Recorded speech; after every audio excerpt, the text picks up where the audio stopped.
Hello viewers, ఎలా ఉన్నారు అందరూ? వెల్కమ్ టు అవర్ ఛానల్ సౌందర్య లహరి. ఈరోజు ఈ వీడియోలో నేను ఈ 2025వ సంవత్సరంలో వైకుంఠ ఏకాదశి ఏ రోజున వస్తుంది అంటే మనకి ఈ మధ్య తిథులన్నీ కూడా 2 రోజులు వస్తున్నాయండి. కాబట్టి ఏ రోజున వైకుంఠ ఏకాదశిని మనం జరుపుకోవాలి, అలాగే ఇంకా వైకుంఠ ఏకాదశి ఈ ఉత్తర ద్వార దర్శనం ఏ సమయంలో చేసుకోవాలి, ఇంకా మిగిలిన విషయాలన్నీ కూడా ఈరోజు వీడియోలో షేర్ చేసుకోబోతున్నాను. ఇంకా మీకు ఏమైనా డౌట్స్ ఉంటే నన్ను కామెంట్ సెక్షన్లో అడగండి, తప్పకుండా రిప్లై అనేది ఇస్తాను. మీరు ఎవరైనా చూసి ఉండకపోతే నేను డిస్క్రిప్షన్ బాక్స్లో లింక్ ఇస్తానండి.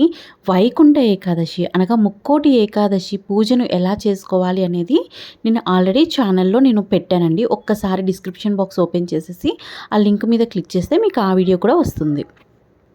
మనకు ఏకాదశి తిథి అనేది జనవరి 2025వ సంవత్సరము జనవరి 9వ తారీఖు మధ్యాహ్నం 12:22 నుంచి జనవరి 10వ తారీఖు ఉదయం 10:19 వరకు ఉంది.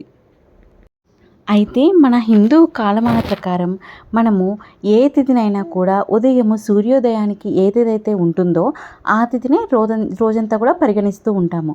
కాబట్టి జనవరి 9వ తారీఖున ఉదయం సూర్యోదయానికి ఏకాదశి తిథి లేనందున, అలాగే జనవరి 10వ తారీఖు ఉదయం 10 గంటల వరకే ఉన్నా కూడా సూర్యోదయానికి ఏకాదశి తిథి ఉన్నందువలన మనము జనవరి 10వ తారీఖు మొత్తం అంతా ఆ రోజంతా కూడా మనము ఈ ముక్కోటి ఏకాదశి పండుగననేది జరుపుకోవచ్చండి.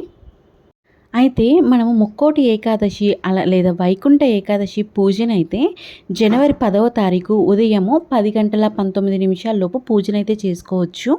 అలాగే మనం ఉత్తర ద్వార దర్శనం అనేది గుడికి వెళ్ళి ఉత్తర ద్వార దర్శనం చేసుకుంటాం కదండి. అదైతే జనవరి 10వ తారీఖు 11 ఉదయము, లేదంటే సాయంత్రం 4 నుంచి 7 ఎప్పుడైనా కూడా మనము గుడికి వెళ్ళి ఉత్తర ద్వార దర్శనం కూడా చేసుకోవచ్చండి.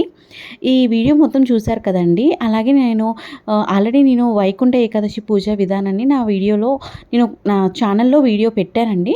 ఒకసారి డిస్క్రిప్షన్ బాక్స్లోకి వెళ్ళి ఆ లింక్ను కూడా క్లిక్ చేయండి. ఈ వీడియో మీకు నచ్చితే లైక్ చేయండి, ఇంకా ఎవరికైనా యూజ్ అవుతుంది అనుకుంటే షేర్ చేయండి. Thank you so much.